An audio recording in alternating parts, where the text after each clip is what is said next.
Hello, everyone. I am Sean. Welcome once again to my Horror Corner.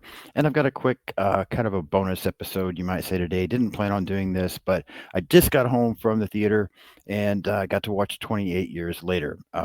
Probably a day or two late compared to most people, but I did go to see it. So I just kind of wanted to give a quick spoiler free thought on 28 Years Later. I really want to try to do this and get out and see more of the newer stuff that's coming out. So, yeah, I managed to go see it today at an early matinee that my theater was having, and yeah, so let's talk about it here for a minute. Yeah, I enjoyed the film. I'm one that's been a little tough probably on this franchise compared to some people. Um, Not going to get into a lot of my thoughts on the other films in the franchise. I do have an upcoming episode here very soon where I'm going to talk about 28 days later, and then I'm sure I'll get to 28 weeks, and then probably maybe at some point a full review on this one. But just to give some quick spoiler-free thoughts, I enjoyed this. I like the story. It was probably a little better than I expected because my expectations, even though I wanted to see it, my expectations weren't super high. Um, I thought Alfie Williams, I believe, is the young actor who plays Spike. I thought he did an amazing job.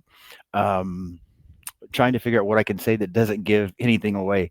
I really, like I said, I like the story. I kind of like the direction the film went.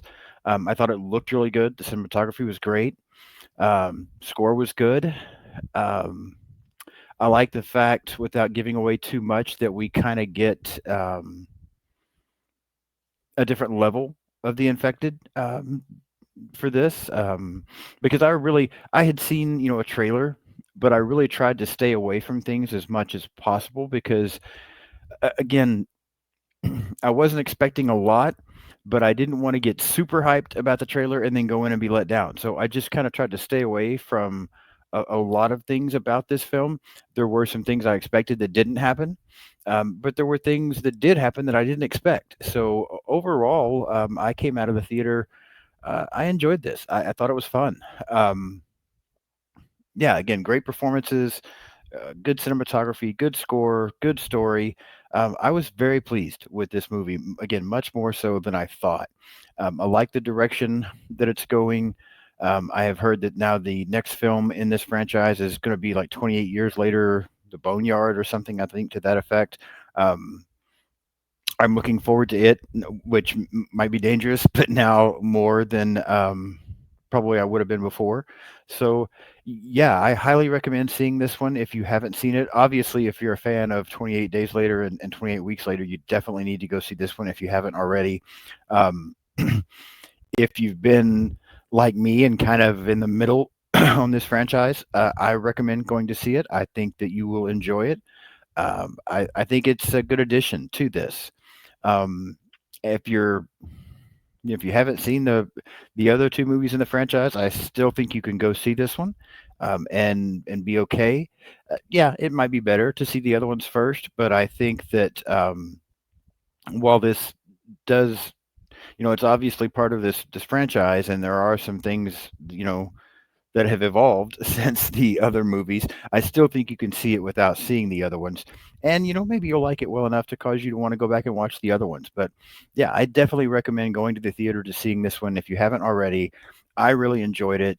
To quickly try to give it a rating on my scale of 1 to 10, man, that's so hard to do coming out of the theater and only seeing it one time. Um, Boy, that's tough. I would probably say right now I would go at maybe like a 7.5 on my scale of 1 to 10. And kind of the way I try to look at it is, if it's a 9 or a 10, it's excellent. If it's a 7 or an 8, it's pretty good. So I would put it right there at 7.5. This is a pretty good movie. Again, I really enjoyed it. I'm glad I went to see it. Um, yeah, and I highly recommend other people check it out. Like I said, I don't want to spoil anything, so this is going to be very short. And I don't want to get too much into the franchise in general because I've got some upcoming episodes where I'm going to talk about some movies in this franchise. Um, but yeah, overall, I really enjoyed the film. Highly recommend that you go see it. Again, Alfie Williams does a great job as Spike, and it was a little different than what I expected, I think. And yeah, I just again, I really enjoyed it. So if you haven't seen 28 Years Later, go check it out. I recommend it. And then be sure and subscribe to my channel if you haven't done so yet. Got a really fun episode coming out on Monday where I was joined by Our Life in almost got ahead of myself, where I was joined by that horror couple, and we talked about the original A Quiet Place. Um, so yeah, there's some good stuff coming. If you haven't subscribed yet, please do so. Follow me on social media. Just look at Sean's Horror Corner. I'm about on everything there is out there to be on. Follow me on social media. I do try to follow back, and yeah. Interact. Leave me a comment if you've seen this movie. Let me know what you think. Like the video today. Feel free to share any of the links that I put up on social media or share the video here on YouTube. And like I said, I'll be back in just a couple of days with Robbie and Kaylee from that horror couple, and we're going to talk about A Quiet Place. Thanks for watching. I'll see you soon.